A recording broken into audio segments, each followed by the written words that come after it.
Assalamualaikum warahmatullahi wabarakatuh. Pada kesempatan kali ini kita akan belajar tentang pemrograman visual. Pemrograman visual kali ini yang akan kita pelajari adalah menggunakan program Visual Basic.net. Jadi teman-teman semuanya silakan untuk mempersiapkan aplikasi Visual Basic.net-nya. Pada materi kali ini kita belajar secara bertahap dimulai dari dasar. Tujuan dari mata kuliah ini adalah memperkenalkan bagaimana kita mengetahui cara membuat atau mengimplementasikan dari hasil pembelajaran kita di mata kuliah sebelumnya. Di antaranya adalah logika algoritma, sistem basis data, dan mata kuliah yang relevan lainnya.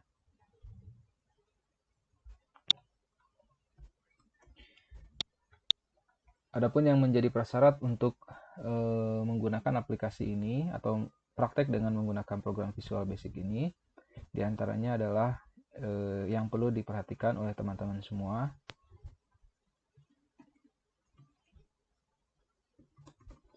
Nah, prasyarat untuk mengikuti mata kuliah ini. Oke.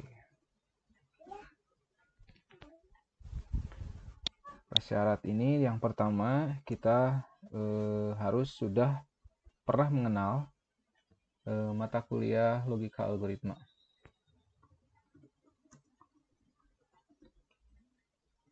Kemudian yang kedua, selain dari itu ada juga mata kuliah atau materi tambahan, diantaranya adalah sistem basis data. Biasanya ini pembelajarannya di kelas, tapi ada juga yang prakteknya biasanya di laboratorium, baik menggunakan tools MySQL atau SQL ataupun Access. Ini saya asumsikan adalah database gitu ya. Database yang bisa kita gunakan banyak sekali, diantaranya adalah Access, atau hal yang paling kecil secara pengelolaan atau secara visualisasinya kita bisa melihat bentuknya dalam Microsoft Office Excel ya. Ada yang berpendapat kalau Excel itu adalah konsep basis data, tapi ada juga yang berpendapat sebagian bahwa Excel itu hanya untuk mengolah data tapi secara langsung. Pada prinsipnya sama, sehingga kita bisa mengelola data sedemikian rupa. Tujuannya adalah mempermudah pekerjaan. Jadi adalah tujuan akhirnya adalah proses efektif dan efisiensi. Ini adalah contoh basis data prakteknya. Kemudian selain dari ini juga ada SQL kalau produknya dari Microsoft. Kemudian ada juga yang open source itu MySQL.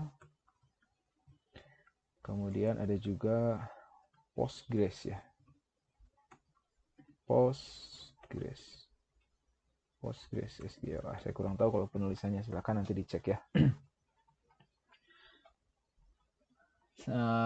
Beberapa perusahaan atau development menggunakan beberapa tools sesuaikan dengan kebutuhan dari perusahaan tersebut untuk menggunakan sistem basis data. Tentunya masing-masing produk ini punya keunggulan masing-masing sehingga kita bisa mengimplementasikannya.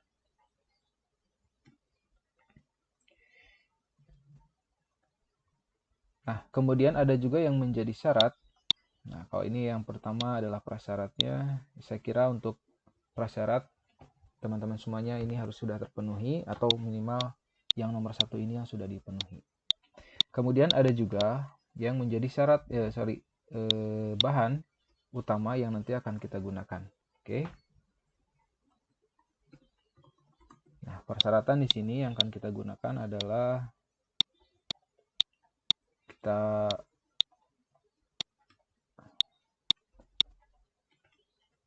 yang pertama di sini tentunya teman-teman semua harus mempersiapkan atau install Visual Basic. Nah, Visual Basic.net ya. Mau pakai versi 6 silahkan, tapi mungkin ada beberapa perbedaan dari sisi otomatisasi dan teknologinya yang sudah lama, tapi kita usahakan menggunakan versi yang 2010. di mana 2010 ini masih bisa untuk dijadikan sebagai bahan praktek kita,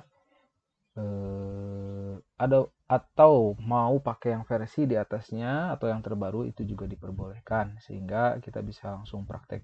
Tapi yang menjadi catatan adalah makin versinya makin tinggi, maka mungkin spesifikasi dari device-nya atau PC atau laptopnya yang harus tinggi juga.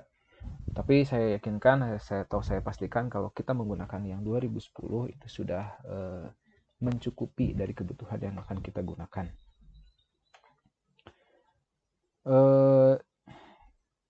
Microsoft juga untuk mempelajari ini kita menyediakan aplikasi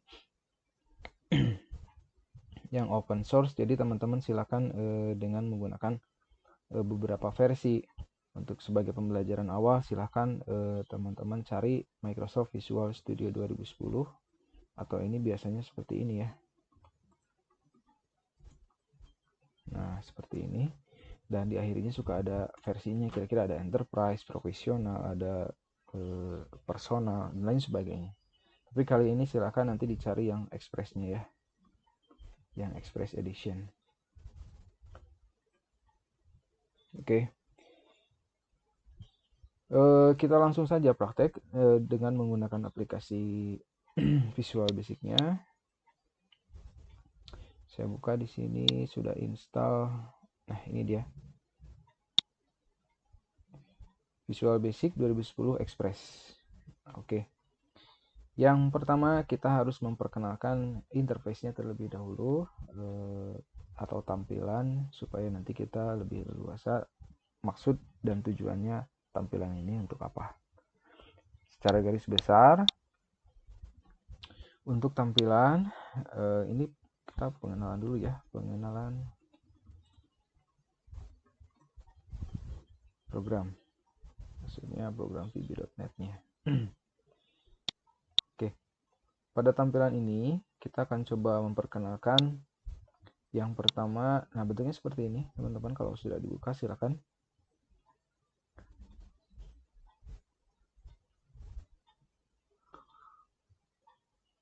Oke, yang perlu pertama diperhatikan adalah membuat program atau membuat aplikasi dengan menggunakan Visual Studio atau VB gitu ya, bahasa singkatnya VB, Visual Basic. Yang perlu diperhatikan itu, dan kita harus menjadi terbiasa setiap bahasa pemrograman apapun kenalnya atau dikenalkan dengan istilah project ya, proyek.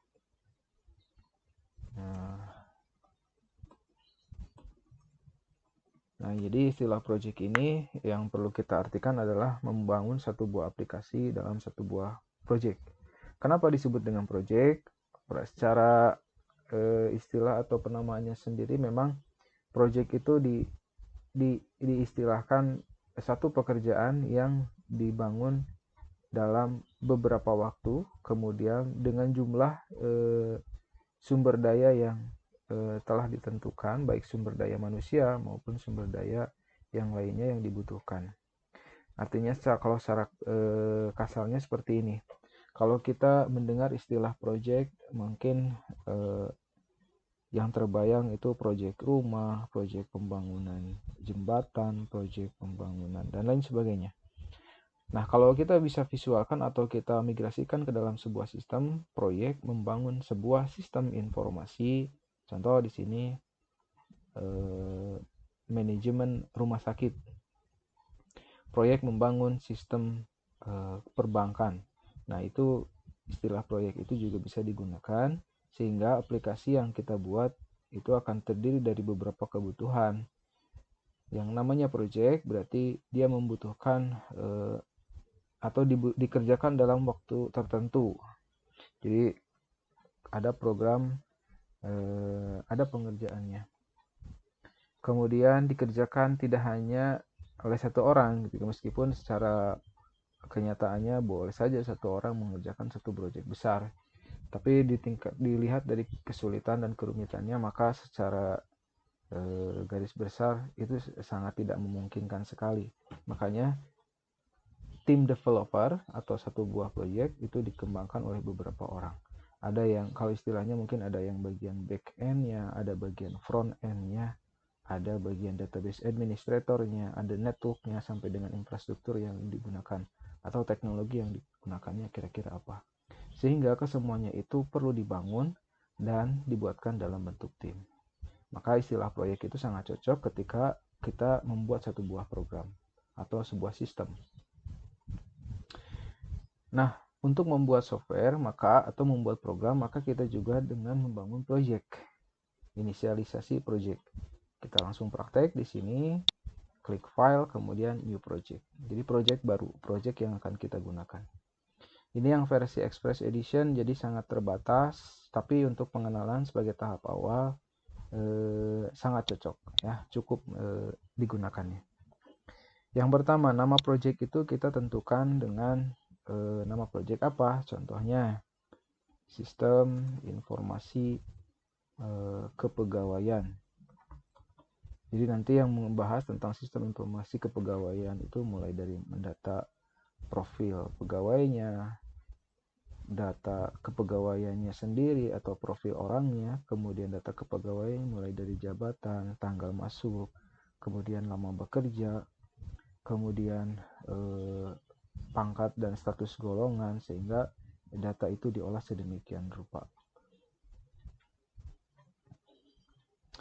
Dari sini kita coba buat contoh nama projectnya. Kalau di sini kan secara default itu namanya adalah Windows Application 1, ya, Windows Application 1. Penamaannya di sini tidak boleh menggunakan spasi. Sebenarnya bukan tidak boleh, sangat direkomendasikan kalau penulisannya adalah digabungkan. Contoh, kita contoh satu ini mau buat latihan pertama. Oke. Latihan 1 aja. Setelah itu kita klik OK. Nah, dari sini dia akan ngeload beberapa requirement kebutuhan untuk membangun satu buah interface, sehingga user atau kita sebagai developer atau programmer bisa melihat atau kebutuhan kira-kira apa saja. Di sini kita coba perkenalkan. Tampilannya adalah sebagai berikut. Dari sebelah sini, ini yang disebut dengan toolbox. Nah, ini udah ada judulnya. Toolbox atau tempat-tempat komponen-komponen, sehingga kita bisa menggunakan komponen apa saja yang ada di dalam VB ini. Tergantung nanti kebutuhannya untuk apa. Nah, di sini ada banyak. Ini lebih mudah, cara mencarinya alfabetik ya. Lebih mudah. Kemudian ada form. Form itu ya formulir, form gitu kan, formulir atau form. Ini blank form istilahnya atau form kosong. Sehingga kalau kita create new form, maka akan muncul form kosong seperti ini. Tampilannya seperti ini. Untuk desainnya ya nanti kita sendiri yang akan membangun. Nah, di sebelah kanan ini ada dua bagian. Yang atas ini ada namanya Solution Explorer. Jadi di sini yang mengetahui atau identifikasi nama project kita punya dalam satu buah project latihan 1 ini kita sudah mengerjakan apa, yang sudah dan yang belum nanti apa gitu kan ya. Nah, di sini nama projectnya, nama project ini biasanya nanti akan menjadi satu buah nama program. Meskipun nanti bisa dirubah lagi nama programnya apa. Nah, project ini kalau kita punya beberapa form atau multi form, di sini nanti akan muncul form 1, form 2, form 3 sampai seterusnya. Dan kadang untuk mempermudah pendefinisian, kita juga biasanya merubah nama form itu apa. Contoh, form main menu. Nah, form utama, menu utama, atau form login, form register, form data utama. Oke, kalau ini sistem kepegawaian berarti form data pegawai, form laporan, dan lain sebagainya. Nah, di sini nanti makin banyak, kalau kita sudah membuat satu buah program, dia nanti akan ke bawah lebih banyak lagi itemnya. Kemudian di bawah ada yang namanya properties. Nah, properties ini dia adalah satu buah identifikasi dari satu buah benda. Jadi kalau kita membuat atau bisa kita ilustrasikan sebagai contoh apa ya? Jadi program yang di Visual Basic ini sebenarnya kita bisa analogikan ke dalam dunia nyata kita gitu ya. Jadi antara program dengan kenyataan sehari-hari itu sebenarnya kita bisa ilustrasikan atau dipersamakan. Contoh gini, Kalau teman-teman semuanya pegang yang namanya handphone, bukan handphone lah, anggap yang paling mudah aja, contoh di kelas ya, di kelas atau buku, itu kan satu buah objek atau benda, satu buah buku ya, buku, bindex ya, binder. Di sana kita, atau buku ya, biar lebih mudah cara memahaminya. Jadi teman-teman semuanya, kalian semuanya bisa pahami apa itu buku. Nah, buku itu kan satu buku. Nah, untuk menulis, untuk bikin apa dan lain sebagainya. Nah, secara garis besar kita juga bisa menyebutkan properti. Nah, udah mulai ketemu nih, properti atau apa ya, keterangan, atribut. Nah, jadi nanti ke depan kalau sudah belajar object oriented kayaknya lebih mudah gitu ya. Tapi dari sekarang kita sudah mulai membiasakan. Buku itu adalah satu buah benda gitu ya. Objek. Jadi buku itu biasanya ada cetakannya. Oh, nanti itu mungkin kedepannya di bahasa di apa ya, di metodologi atau object oriented programming juga ada, nanti akan dibahas. Jadi kita fokus ke buku. Buku adalah satu buah benda di mana kalau kita nyebutin benda berarti kita bisa mengidentifikasikannya. Identifikasikan itu apa? Contoh, buku itu dia mempunyai warna. Nah, udah ketemu ya. Warna itu adalah propertiesnya. Kemudian kalau warna itu disebutkan, contoh buku warna hijau. Warna, properties warna hijau itu adalah nilai dari propertiesnya. Jadi warna hijau. Kemudian selain dari warna, kita juga bisa menyebutkan beberapa kali buku ukuran atau lebarnya, jenisnya. Nah, itu adalah beberapa buah properti, sehingga jenisnya apa? Contoh buku gambar, buku tulis. Itu kan jenisnya buku jenis buku gambar, buku jenisnya buku tulis gitu kan. Itu adalah nilainya dari propertiesnya. Jenisnya itu adalah propertiesnya. Jadi ada properties, ada nilainya. Nah, ini juga sama form. Form itu dia punya properties. Yang di sebelah kiri ini adalah propertiesnya, yang di sebelah kanan itu adalah nilainya. Kalau mungkin yang tadi ya masalah buku bisa disebutkan gitu ya. Tapi kalau secara ya kita istilahnya nebak-nebakan. Tapi kalau form, nah sama developer atau orang yang bikin program ini sudah ditentukan nih nama propertiesnya ada di sini. Sehingga kita bisa merubahnya. Baik dari ukuran, warna, dan lain sebagainya. Ini tidak bisa dibahas persatu gitu ya, karena terlalu banyak dan mungkin fungsinya juga belum sampai kita pahami untuk apa, tapi secara garis besar fungsi standar kita bisa gunakan. Ingat, ini adalah properties. Nah, contoh, kalian bisa bayangkan kalau satu buah tombol, nah tombol dibayangkan dengan satu buah buku gitu ya. Anggaplah persamaannya. Ini tombol, atau saya kasih rubah namanya, buku. Ini adalah satu buah buku. Nah, jadi kalau kita ilustrasikan, buku mempunyai warna. Nah, sehingga kalau kita mau ganti warna, ada di sini warnanya. Kemudian ada di buku itu ada punya ukurannya, ada di sini ada size-nya, ada ukurannya. Dan lain sebagainya, gitu ya. Kalau warna berarti di sini saya pilih apa ya? Back color kalau nggak salah. Nah, ini back color. Ya. Properties itu nilainya bisa diubah-ubah. Jadi mungkin nanti di logika algoritma juga ada materinya, sehingga kita bisa lebih konsen ke pemrogramannya. Ini cara menggunakannya, gitu ya. Kemudian gini, ini objek berarti kan ya, ini objek atau benda. Nah, bendanya mungkin tidak bisa disentuh, tidak bisa dipegang, hanya kita bisa melihat dan merasakannya. Bentuknya seperti ini kalau dalam bentuk program. Nah, saya ganti tombolnya bukan buku ya, jadi apa ya, proses. Namanya silahkan disesuaikan. Oke, setelah itu dalam membuat program itu ada proses compiling. Nah, dalam proses compile ini kita bisa menekan tombol F5. Tombol yang ada di keyboard F5, atau bisa menekan tombol play ya. Play ini yang ada nanti di sini. Nah, ini dia. Start debugging atau F5. Jadi bisa di keyboard atau bisa diklik sini. Jadi maksudnya apa? Ketika programnya sudah dibuat, kemudian dikasih rumus atau kode program, maka untuk memastikannya, untuk ngetesnya, kita buat tes seperti ini.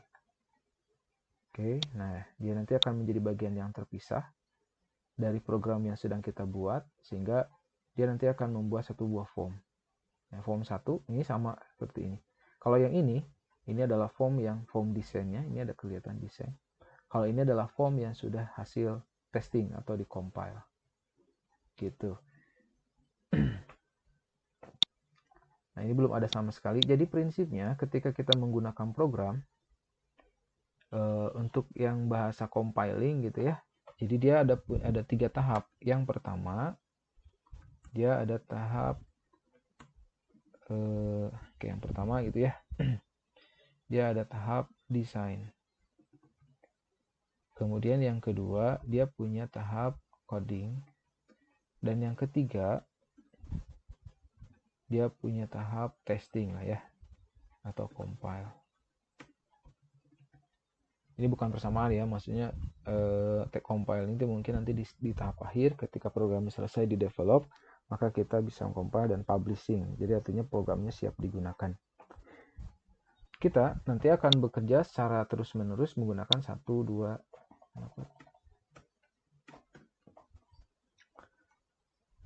1, 2, 3. Jadi kalau programnya sudah dites, kemudian mau dikembangkan lagi, desain lagi. Atau setelah dites ada yang error, coding lagi. Gitu.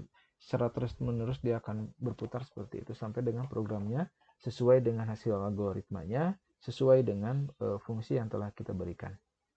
Oke, kita akan membuat satu buah contoh di sini.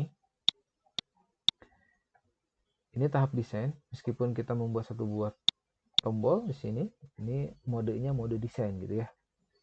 Kemudian kalau mau masuk ke tahap coding, kode program, berarti dari sini kita tentukan tombol proses ini mau dikasih kode.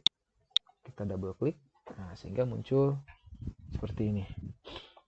Nah, kita bisa menulis kode sederhana di sana. Di sini kita ketik MSG box, nah seperti ini. Halo, selamat datang.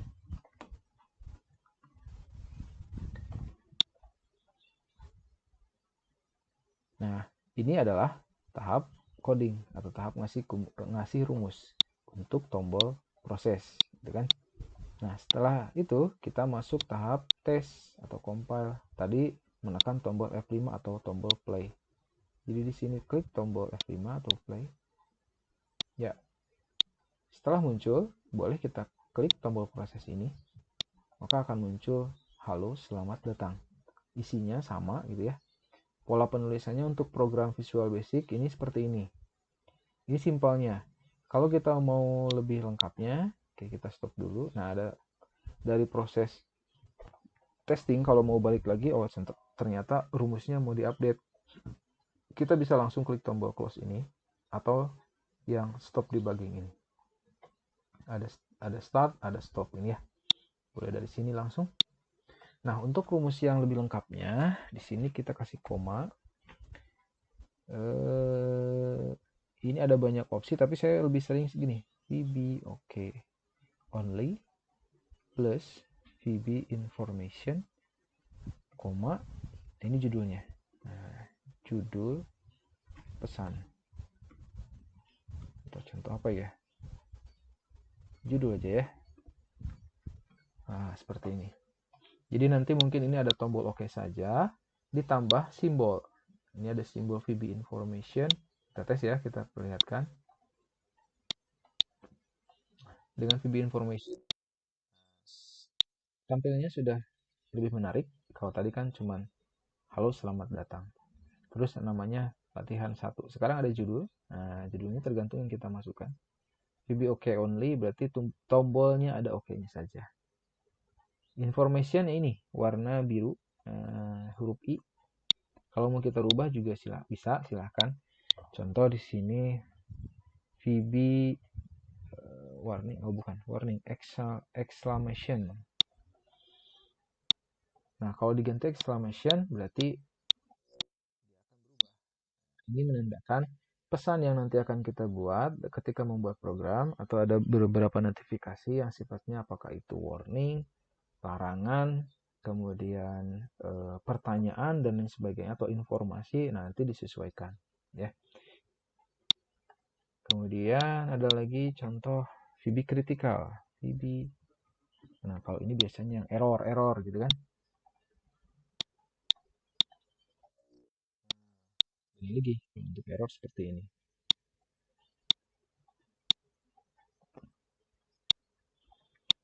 Oke, silahkan dibuat terlebih dahulu. Nanti untuk berikutnya kita coba buat contoh yang sangat sederhana lebih dari ini. Silahkan dipahami terlebih dahulu ya.